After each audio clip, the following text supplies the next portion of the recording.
Baik, bismillahirrahmanirrahim. Assalamualaikum warahmatullahi wabarakatuh. Bertemu dengan kami, yaitu pada penelitian kuantitatif. Dengan mata kuliah metodologi penelitian pendidikan matematika dan dosen pengampu daerah Zulkarnain MPD. Di sini kami sebagai kelompok 6, yaitu yang beranggotakan Dede Juli Saputra, Rakana Kosatia, Silva Fauzia, Silvi Widianawati, sama Susila. Untuk pembahasan kali ini kami akan membahas tentang penelitian kuantitatif. Di sini diantaranya kami akan membahas tentang pengertiannya, filosofinya, karakteristik, ragam atau jenis penelitian kuantitatif, serta kami menganalisis kekeliruan dalam kesimpulan skripsi dan juga kesimpulan artikelnya. Untuk pembahasan pertama, kami akan membahas tentang pengertian penelitian kuantitatif. Di sini saya sendiri yang akan membahas tentang pengertiannya. Metode penelitian kuantitatif merupakan salah satu upaya pencarian ilmiah atau disebut dengan scientific inquiry yang disadari oleh filsafat positivisme logikal atau disebut dengan logical positivity yang beroperasi dengan aturan-aturan yang kuat mengenai logika, kebenaran, hukum-hukum, dan prediksi. Dalam buku Weston pada tahun 2002, penelitian kuantitatif juga menggunakan instrumen atau biasa disebut dengan alat pengumpul data yang menghasilkan data numerikal. Analisis data menggunakan teknik statistik untuk mereduksi dan mengelompokkan data, serta menentukan hubungan dan juga mengidentifikasi perbedaan antara kelompok data. Kontrol instrumen dan analisis statistik digunakan untuk menghasilkan temuan-temuan penelitian secara akurat. Dengan demikian, kesimpulan hasil uji hipotesis yang diperoleh melalui penelitian kuantitatif dapat diberlakukan secara umum. Baik, untuk selanjutnya tentang filosofi penelitian kuantitatif, kepada pemateri selanjutnya, waktu dan tempat saya persilakan.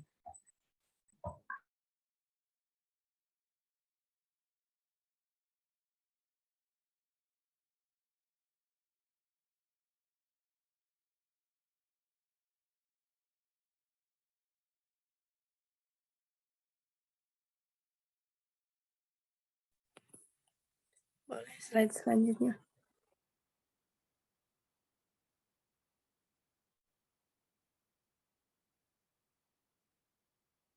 Baik, selanjutnya ada filosofi penelitian kuantitatif.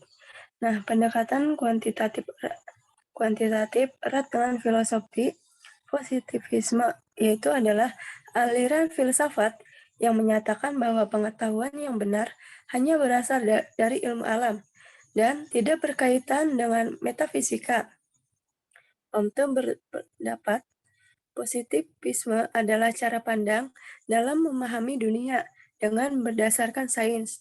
Nah, positivisme merupakan aliran filosofi yang dibawa dan dipopulerkan oleh Auguste Comte, yaitu seorang filosofi asal Prancis tahun 1798. Pemikiran-pemikirannya dituangkan dalam tulisan antara lain yaitu Cours de Philosophie Positive dan Sistem de Politique Positif. Nah, pendapat Comte yang terkenal adalah beliau menyatakan kehidupan ini terdiri dari 3 tingkat, yaitu 1. Teologi, 2. Metafisik, dan yang ketiga positif. Selanjutnya ada karakteristik penelitian kuantitatif. Yaitu secara rinci, penelitian kuantitatif memiliki karakteristik sebagai berikut. Yang pertama, asumsi realitas sosial bersifat objektif. Yang kedua, asumsi bahwa realitas sosial relatif konstan dari setting yang satu dan setting yang lain, serta dari satu kurun waktu lain. Yang ketiga, memandang hubungan antara fenomena sosial dan perspektif mekanistik. Yang keempat, bertindak objektif, tidak terkait terhadap partisipan riset dan latar belakang mereka. Yang kelima, meneliti populasi atau sampel yang mempresentasikan lingkungan sosial. Yang keenam, menyelidiki perilaku dan fenomena yang dapat diamati. Yang ketujuh, meneliti realitas sosial ke dalam bentuk variabel-variabel. Kedelapan, menggunakan konsep dan teori terdahulu untuk menentukan data apa yang akan dikumpulkan. Yang kesembilan, menghasilkan data numerikal yang mempresentasikan lingkungan sosial. Yang kesepuluh, menggunakan metode statistik untuk analisis data. Yang sebelas, menggunakan prosedur statistik untuk menggeneralisasikan temuan penelitian pada sampel ke populasi. Dan yang terakhir, laporan hasil penelitian bersifat objektif dan terbatas dari pengaruh faktor pribadi peneliti.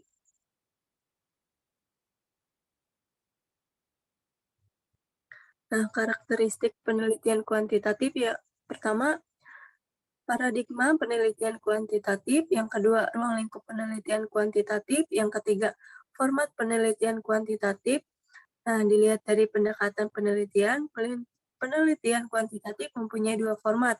Yang pertama, format deskriptif, yaitu terdapat dua format kembali dalam format deskriptif, yaitu satu format deskriptif terdapat dua format. Yang pertama, format survei atau pemasaran, yaitu penelitian dengan sifat meluas di permukaan guna mengeneralisasikan suatu gejala sosial dengan popularitas yang lebih besar. Yang kedua, format studi kasus, yaitu penelitian eksplorasi dan memainkan peran penting dalam menciptakan hipotesis atau pemahaman orang tentang berbagai variabel sosial. Yang kedua, format ekspansi, yaitu terdapat dua format ini, yaitu format ekspansi survei dan format ekspansi eksperimen. Terima kasih, saya kembalikan ke moderator.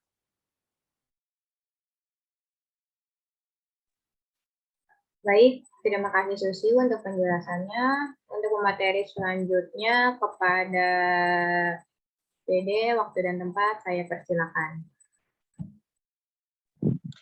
Oke, terima kasih kepada moderator. Saya akan melanjutkan materi tentang kuantitatif. Di sini ada ciri-ciri penelitian kuantitatif. Yang pertama, penelitian kuantitatif dilakukan menggunakan rancangan yang terstruktur, formal, spesifik, serta mempunyai rancangan operasional yang detail.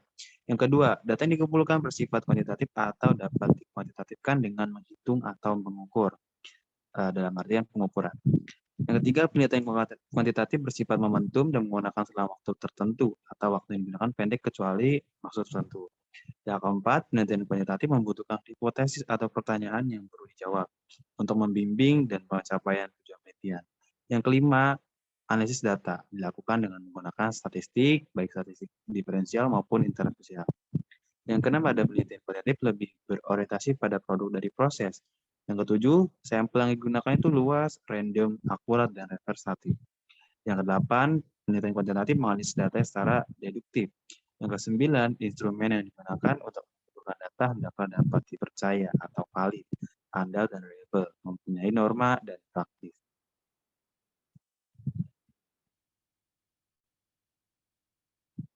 Oke, next.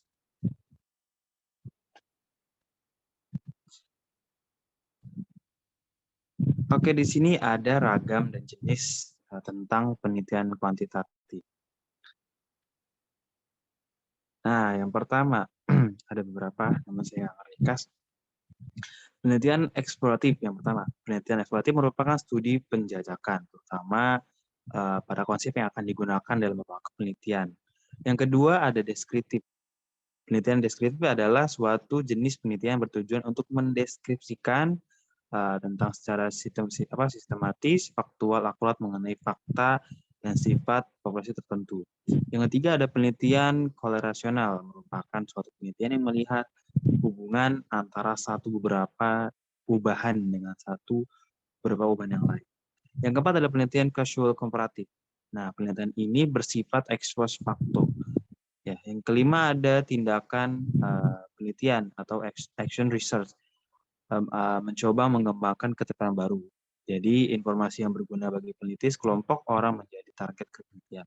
Yang keenam, ada penelitian eksperimen, bahkan penelitian yang lebih akurat ya dalam menentukan relasi hubungan sebab akibat. Yang ketujuh, ada penelitian pengembangan, itu adalah hubungan antara keadaan sekarang melainkan juga untuk menyelidiki perkembangan. Next.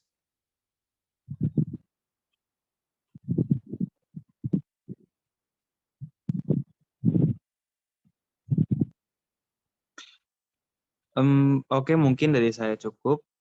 Terima kasih, saya kembalikan kepada moderator. Baik, terima kasih Dede. Untuk materi selanjutnya, waktu dan tempat saya persilakan.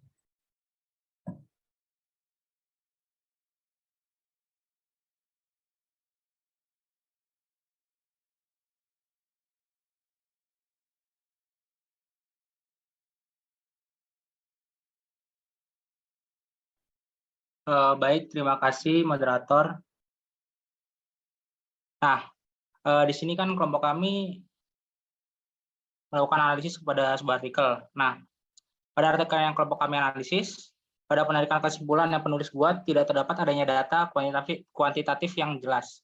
Pada penarikan kesimpulan tersebut tidak dijelaskan secara data angka mengapa siswa memperoleh pembelajaran dengan metode matematika realistik lebih baik dari yang memperoleh pembelajaran konvensional. Di situ juga tidak dijelaskan rata-ratanya dengan jelas. Next.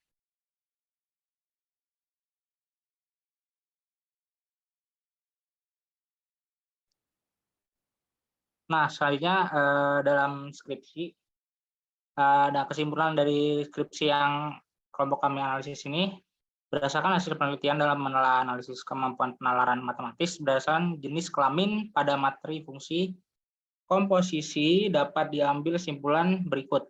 Yang pertama, kemampuan penalaran matematis pada siswa laki-laki yaitu mampu menuliskan apa saja yang diketahui dan apa yang ditanyakan pada indikator melakukan manipulasi matematika, namun belum mampu menyelesaikan perhitungan dengan benar pada indikator tersebut. Pada indikator menarik kesimpulan dari pernyataan, siswa laki-laki dapat menuliskan unsur yang diketahui dengan lengkap, serta dapat menyelesaikan perhitungannya dengan benar, hingga dapat menarik kesimpulan yang benar pula bahwa pada materi fungsi komposisi tidak memiliki sifat komutatif, sedangkan pada indikator menyajikan pernyataan matematika secara lisan, tertulis, gambar, dan diagram hanya satu dari dua siswa laki-laki yang dapat menyelesaikannya dengan benar. Pada indikator menyusun bukti akan alasan terhadap beberapa solusi, tidak ada siswa laki-laki yang dapat menyelesaikannya dengan benar. Ya, saya kembalikan ke moderator.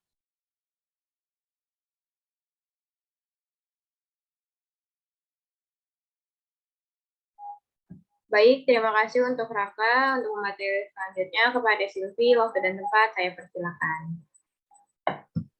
Baik, terima kasih kepada moderator. Selanjutnya di sini saya akan melanjutkan analisis kekeliruan pengambilan kesimpulan skripsi. Nah, yang kedua, kemampuan penalaran matematis pada siswa perempuan, yaitu mampu menuliskan apa saja yang diketahui dan apa yang ditanyakan pada indikator, melakukan manipulasi matematika, dan mampu menyelesaikan perhitungan dengan benar pada indikator tersebut. Pada indikator menarik kesimpulan dari pernyataan, siswa perempuan dapat menuliskan unsur yang diketahui dengan lengkap serta dapat menyelesaikan perhitungannya dengan benar hingga dapat menarik kesimpulan yang benar pula bahwa pada materi fungsi komposisi tidak memiliki sifat komutatif. Kemudian pada indikator menyajikan pernyataan matematika secara lisan, tertulis, gambar, dan 64 diagram, hanya satu dari dua siswa perempuan yang dapat menyelesaikannya dengan benar. Begitu pula pada indikator menyusun bukti akan alasan terhadap beberapa solusi, ada satu dari dua siswa perempuan yang dapat menyelesaikannya dengan benar. Yang ketiga, kemampuan penalaran matematis yang dimiliki oleh siswa perempuan lebih baik daripada kemampuan penalaran matematis yang dimiliki oleh siswa laki-laki. Ini terlihat dari 4 soal dengan masing-masing soal memiliki indikator kemampuan penalaran matematis berbeda yang diteskan. 4 dijawab dengan benar oleh siswa perempuan, sedangkan 2 indikator yang dapat dijawab benar oleh siswa laki-laki. Nah, berdasarkan kesimpulan dari skripsi yang kami analisis, menyatakan tidak ada keliruan karena dalam penarikan kesimpulan terdapat mengemukakan ulang topik dan masalah pada penelitian, adanya ringkasan poin-poin penting dalam penelitian, adanya paparan implikasi dan saran untuk penelitian selanjutnya, dan menyajikan contoh kesimpulan penelitian. Keempat hal tersebut dapat penarikan kesimpulan sudah terpenuhi. Berikut referensi dari artikel yang telah kami sajikan dan skripsi. Selanjutnya saya kembalikan kepada moderator. Baik, terima kasih untuk para pemateri. Cukup sekian dari kami. Wassalamualaikum warahmatullahi wabarakatuh.